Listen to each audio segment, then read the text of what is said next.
La desinformación con respecto a la Biblia y al mismo Eterno abunda, no solo en las redes o plataformas de contenido, sino también en libros.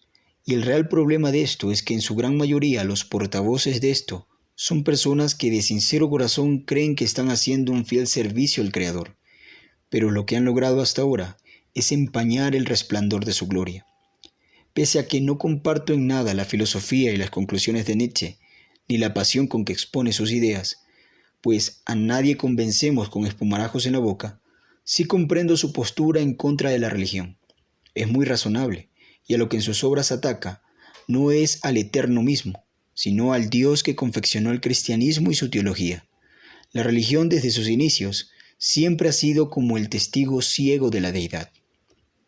Uno de los grandes problemas al entender la Biblia es el hecho de que se asume de manera generalizada que esta es la palabra de Dios para el mundo entero, y que Dios llama a todos sin excepción al arrepentimiento de sus malas obras, para que vengan un camino, el camino de la cruz, pretendiendo que el deseo principal de este Dios es crear un mundo en el que todos sean cristianos. No hay nada más absurdo y lejos de la verdad. Con afirmaciones así, es inevitable que tras un proceso de razonamiento y análisis de estas proposiciones sean pronto descartadas como verdaderas. Mas aun cuando son contrastadas con la historia de la humanidad, su psicología, la antropología, arqueología y biología y otras ramas de las ciencias que sean afines al caso pertinente, no hay forma de creer que la Biblia sea más que meras supersticiones. Y esto es así claro en el caso de que los curas y los pastores cristianos tengan toda la razón, pero para nuestra suerte no la tienen. La Biblia no cuenta esa historieta que se predica a menudo los domingos en sus púlpitos. La Biblia no fue escrita para el mundo entero, solo para Israel. La Biblia no habla de una iglesia cristiana indiferente a toda etnia. Todos sus profetas hablaron únicamente de la restauración de las 12 tribus de Jacob. El Mesías no es el Mesías del mundo, solo es el Mesías de Israel. El hijo de Miriam, que se levantó de entre los muertos, de él está escrito que él sería pacto al pueblo y luz a las naciones. Él fue escogido como siervo del Eterno para levantar las tribus de Jacob y para restaurar el remanente de Israel. Y en ninguna parte dice que sería puesto para crear una entidad llamada cristianismo. Otro de los mayores errores de estos clérigos al exponer la Biblia es presentarla como un libro de guía espiritual cuyo fin es volver al hombre que es malo en bueno y hacernos buenas personas, como aquel estereotipo cinematográfico donde en casi toda película hay un malo y un bueno, y que así nos ve la Biblia, entre malos y buenos. Hemos sido tan programados a ver el mundo así, que las novelas, sean libros o televisión, los programas infantiles o de ciencia ficción, o aún documentales históricos, pretenden repetir ese cliché narrativo donde el bueno y el malo coexisten, ¿no? Cuando la Biblia no hace esto, la Biblia expone un tema serio, más íntimo y más real. Habla de linajes, dinastías, habla de tribus y consanguinidad o genética. Vemos como en una era donde el Homo sapiens estaba bien distribuido por regiones y era la punta de la cadena alimenticia, sin obstáculo alguno, hablo de tan solo 6 milenios atrás, donde había diversas etnias dispersas, cada uno con su cultura y creencia. El Eterno se toma a uno de entre ellos y lo llama Adán, le da normas y depura su linaje al darle una compañera no de entre muchas que había, sino tomada de su genética, como dice Malaquías 2:15. Y los que son contados como el linaje escogido son los hijos que le concibió esta compañera, y no de otras. Por eso es que la Biblia le hace un gran énfasis en las genealogías. Todo Israel desde el principio conoció que el pacto que el Eterno estableció con la humanidad solo existe por medio de una familia, y todo aquel que no siendo parte de esta genética puede participar de la herencia también, pero solo haciéndose a la familia de Abraham. Ahora, todo esto no pretende señalar de malos o perversos a aquellos que no pertenezcan o desciendan de esta consanguinidad, solo que no son parte de esta estirpe. Y el libro, la Biblia, narra una historia que le pertenece exclusivamente a aquella progenie, y ésta se vea bien compartirla al mundo entero, pero bajo sus propias reglas, o podríamos decir bajo las reglas que el Eterno estableció. Habiendo definido estos conceptos bíblicos escasamente predicados, podemos entender la relevancia de muchos mandamientos del Eterno y tratar este tema, la hibridación. La hibridación no solo es una mezcla de linajes o familias, esto realmente raya en una infracción de un mandamiento, pues el principio indica que toda semilla, en hebreo, cera o esperma, germine frutos según su género. La hibridación rompe con el orden natural, y el primer caso que se nos cuenta en la Biblia, aunque antes de esto hubieron muchos, y igual después, es el caso de Eva y el Nahash. Pero, ¿por qué, si habiendo un sinnúmero de hibridaciones antes de Adán, la Biblia abre su narración contándonos, en el capítulo 3 del Génesis, el caso específico del Nahash y Eva? Bueno, pues porque este caso afectó al linaje de Adán, y el linaje de Adán es el protagonista de la historia del Génesis. Los demás hasta entonces fueron irrelevantes, pero vemos que desde el vientre de Eva, Caín y Abel, ya existía una guerra de simientes, pues de ello se profetizó: pondré enemistad entre la simiente de la mujer y tu simiente. Guerra de linajes. No puede ser más claro. El punto a recalcar aquí es que es muy diferente una hibridación, algo ilegítimo, que no debería haber sucedido, a una simple mezcla de razas. Caín era un híbrido. Su progenitor no solo no era Adán, sino que no era humano. Pertenecía a una especie distinta. Detalles de este evento se explican más ampliamente en estudios del canal llamado Las dos simientes. Este evento se ve amplificado 3 capítulos después, en Génesis 6, donde nos narra que seres aquí llamados los hijos de Dios tomaron a las hijas de los hombres y les engendraron hijos. Tanto el libro de Enoc como los Targumín ayudan a entender esta escena de manera más gráfica, y sin la necesidad de maquillar las palabras, estos libros dejan ver claramente que el Nahash en el Edén no era humano, y los escritos lo llaman Samael. Y de aquellos que bajaron en el monte Hermón, su cómputo fue 200 seres, de los cuales no eran humanos, y estaban bajo las órdenes de su comandante, cuyo nombre es Shemiasa, y estos tomaron a las mujeres a cambio de conocimiento, astronomía, matemática, medicina, alquimia, metalurgia, entre otros. Y de esto último es interesante ver cómo en aquella era que narra el texto hace 5000 años, incursionamos en la edad de los metales. Hecho curioso que los registros científicos también lo mencionen así. Diversos textos nos hablan de estos seres híbridos. El manuscrito de Lamec, hallado en el Qur'án, habla de estas concepciones ilegítimas, donde el mismo Lamec cuestiona a su esposa si es que el hijo que esperaba era de él o de alguno de estos seres, a quienes el libro llama los vigilantes, cuyos engendros resultantes de esta mezcla eran gigantes. No tenemos una explicación científica del por qué el producto de estos eran gigantes, ya que carecemos de los estudios suficientes para esto. No poseemos ningún gigante a la mano como para examinarlo, pero una vaga hipótesis sería que la miostatina, proteína responsable de limitar el crecimiento muscular y esquelético en los humanos, haya sido cromosómicamente inhibida debido a este cruce genético. Algo parecido es el ligre, el felino más grande del mundo. Es el resultado de una hibridación entre un león y una tigresa, algo que no se da en la naturaleza, sino que es por la intervención humana. Y debido a que en los leones el gen que regula el crecimiento lo porta la madre y en el tigre lo porta el padre, cuando se mezclan no tienen un control genético de sus cuerpos en este crecimiento y dan como resultado un animal híbrido de proporciones mucho mayor a las dos especies. Y el libro de los gigantes, también hallado en el Qur'án, describe que estos seres deshonraron a las mujeres, engendraron gigantes, monstruos, y que la tierra se corrompió a causa de ellos, pues fueron sus gobernantes, y gobernaron con leyes injustas. De ella habla también Josefo, el libro de Enoc, el testamento de los 12 patriarcas, la carta de Judas, y el mismo Génesis denuncia la corrupción. Pero esta corrupción no era exclusiva a la política o al gobierno, también habla de una corrupción genética, de linaje. Cuando el texto dice que no era perfecto en sus generaciones, no pretende resaltar la calidad moral de él únicamente, sino su pureza genética, pues es más claro en el hebreo, donde dice: que él era intachable en sus genealogías. Su genética, su estirpe, no había sido contaminada. Estos gigantes, conocidos entre los antediluvianos como Giborim, los poderosos o grandes guerreros, eran seres de una estatura extraordinaria. Los describen con 6 dedos en las manos y 6 dedos en los pies, y en algunos textos con doble fila de dientes.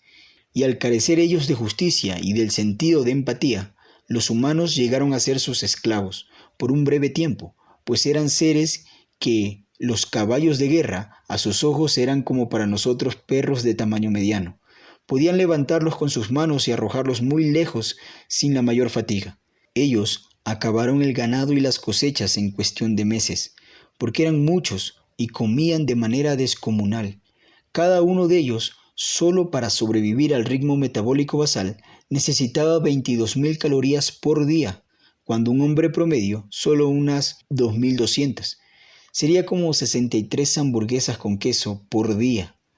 Y la carne sería un cordero cada 2 días, algo equivalente a que por 6 de ellos mataban 3 corderos por día. Vemos que el diluvio radicó en Mesopotamia. Fue una intervención del Eterno para cuidar su linaje. Acabó con estos seres y su gobierno. De no haberlo hecho de un tajo, habrían acabado con todos y así finiquitando el plan del Eterno. Y aún restos de estos gigantes y seres híbridos de otras especies como las cabezas alargadas fueron hallados cerca del Mar Negro, que antes del diluvio era un lago, de acuerdo a la Universidad de Bulgaria. Detalles de esto y de toda la evidencia se encuentra en el estudio de nuestro canal, El Diluvio. Moisés es quien escribe en una época posterior a la gran inundación a la que vivió Noé. Él dice que estos gigantes eran los hombres de renombre de aquella época, y también después. Cuando él vivía, también había gigantes nacidos de la misma manera que aquellos, por hibridación. Lo que hizo el diluvio en primera instancia no fue extinguir a los nefilim, solo detener su acelerado crecimiento poblacional de esta especie hibridada, ya que se encontraba en un punto en el que acabarían con nuestra especie en aquella región, y entre ellos el linaje de Adán. Hibridaciones que provocaron gigantes se encuentran de manera abundante en múltiples regiones alrededor del globo, en épocas postdiluvianas y aún las modernas. Si bien este tema se ha tratado de ser ocultado, las evidencias no han podido ser del todo enmascaradas, a pesar de que la divulgación de estas es censurada. Y los gigantes en el mundo entero y sus evidencias también hemos hablado ampliamente en el canal. Videos que sugerimos puedan ustedes ver para comprender hoy nuestras conclusiones de este estudio. La hibridación predeterminada rompe con las leyes de la naturaleza, por ende con las del Eterno. En su Torá se prohíbe las mezclas de semillas en el mismo campo, el injerto de árboles frutales entre especies. Aún a su pueblo se les prohíbe usar ropa de tejido de hilos mezclados entrelazados por lana y lino, uno del reino vegetal y otro del reino animal. Todo para mostrar que su nación, aun en la calidad de sus prendas, se opone a la mezcla de especies. Por ello, como hijos de Israel, denunciamos las alteraciones y manipulación genética de las especies, ya sea vegetal o animal, con fines industriales o diversos. Y es una de las razones por la que no permitimos terapias transgénicas experimentales en nuestros cuerpos, por obediencias al principio del Eterno. Estos seres, siendo más allá de un error, porque son productos de una deliberación a las infracciones del Creador a conciencia, carecen de un derecho natural de reclamar la tierra como suya, pues sus progenitores no son terrestres, sino invasores, y son enemigos natural de nuestro linaje, y diría yo, de toda nuestra especie como Homo sapiens. Entendiendo estas cosas, estamos ya a la altura de comprender por qué la Torá, la Constitución del Eterno, en la sección de las leyes para la guerra, hace una distinción de varios grupos y su manera de proceder ante ellos. Aquellos que son familia o un linaje cercano, como los moabitas o los amonitas y los de Edom, se prohíbe atacarlos, y la tierra donde viven es otorgada por el Eterno hacia ellos, y están dentro de los límites entregados a Israel. El segundo grupo son aquellos pueblos que están entre estas tierras a conquistar, y se les dice que les procuren la paz, pero bajo términos de una rendición, donde ellos conservarían parte de sus tierras, pero siendo los siervos de Israel, como los gabaonitas, y que en el caso de que no lo quieran así y desearan levantarse en armas, serían destruidos todos los varones de entre ellos, pero las mujeres, los niños y el ganado y sus posesiones serían ahora todo de Israel, lo tomarían como botín de guerra, pero la tierra sí o sí sería propiedad de Israel. Y el tercer y último grupo indica que de ellos, de estas naciones, el eteo, el amorreo, el cananeo, el fereceo, el heveo y el jebuseo, que se encuentran en la tierra, acabarían con todos, hombres, mujeres y niños, aun de pecho y ancianos, todos debían ser eliminados. No dejarías a ni uno con vida. ¿Por qué a estos se les trata así? ¿Cuál es la diferencia con el segundo grupo? Al público ignorante de estas leyes y el contexto bíblico, les gusta esgrimir este argumento para decir que el Dios de la Biblia es perverso. ¿Cómo va a mandar a matar a niños? Es cruel y sanguinario. No es digno de ser reverenciado.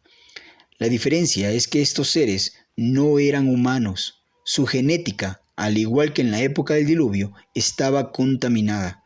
Había entre ellos gigantes, aunque no lo eran en toda la población. Muchos de estos eran gobernantes como Og, rey de Basán, o Sejón, otro de los gigantes, reyes a los que Moisés exterminó en vida. Los espías, al dar el reporte, se amedrentaron debido a que vieron gigantes en la tierra, los hijos de Anac, que por cada pueblo recibían diversos nombres como Sansumín, Rafaín, Emín o Anaquín, todos gigantes, todos Nefilim. De ellos describen sus muros de sus ciudades como hasta el cielo, enormes construcciones. Su poderío militar muy avanzado a las demás naciones, carros de hierro, nada de extrañar, pues eran hijos de seres no terrestres, quienes otorgaban conocimiento y tecnología. Y de ellos dicen, era tierra que devoraba a sus moradores, se comían a las personas, bebían su sangre, y el linaje de aquellas naciones estaba del todo corrupto, al igual que en los días de Noé, donde solo se dice, perfecto en sus genealogías, para Noé. Las alteraciones del orden genético es algo que a las leyes del Eterno es sentencia de muerte. Son como mala hierba que crece en su huerto y absorbe para sí el nutriente que corresponde solo a sus árboles plantados. Estos deben ser arrancados e indignos de consumir los productos de la tierra que el Creador entregó únicamente a su creación. Por ello, los toleró poco y los acabó en el diluvio. Por esto es que ordenó acabar con estas naciones de raíz y no dejar semilla que brote de nuevo. Y es por ello también que pensamos que en un futuro cercano decreta muerte para aquellos que reciben la marca de la bestia, a lo que da a entender será no solo un dispositivo de control y localización, sino algo que altere el cuerpo y genética definitivamente. Israel, al conquistar su tierra, que por derecho y pacto perpetuo le pertenece al linaje de Abraham, no solo tomó para sí ciudades de estos híbridos no humanos que dejarían con casas que no construyeron o con cisternas que no cavaron, sino que le hicieron un favor al mundo entero, a la especie humana en general. Acabaron con el crecimiento de la infección que de no detenerse habría extinguido a nuestra raza, o en el mejor de los casos, nos habrían hecho sus esclavos, genéticamente degenerados. Por su fuerza nos habrían dominado, y otros de cabeza alargada por su intelecto nos habrían desechado, y por sus progenitores y sus recursos tecnológicos nos habrían superado, y todo esto de manera global. Así funciona la genética de poblaciones y el acervo genético. Sus condiciones serían superiores a las nuestras, y así como el Neandertal, hoy lo vemos como una especie que vivió en algún tiempo junto al Homo sapiens, sin necesariamente ser los mismos, tal como lo es un mamut de un elefante o un lobo de un terrier. Estos neandertales son solo vestigios de lo que alguna vez fue. En un mundo sin la nación de Israel, sería probablemente hoy el Homo sapiens como una raza extinta o en peligro de extinción, dominada y superada por otras especies que la Biblia la llama los Nefilim. Un mundo de híbridos con un pálido rastro de humanidad en sus genes, pero no humanos enteramente, como parásitos que usurparon el globo y sus recursos, que nos invadieron desde dentro, opacando la luz del Eterno en su creación. Pero bendito sea Yahweh, que tomó a Adán, y juramentó pacto con Abraham, y levantó de la muerte a Yeshua, hijo de David, para dar el reino de justicia, que será árbol de vida para todas las naciones, y regocijo a nuestra especie.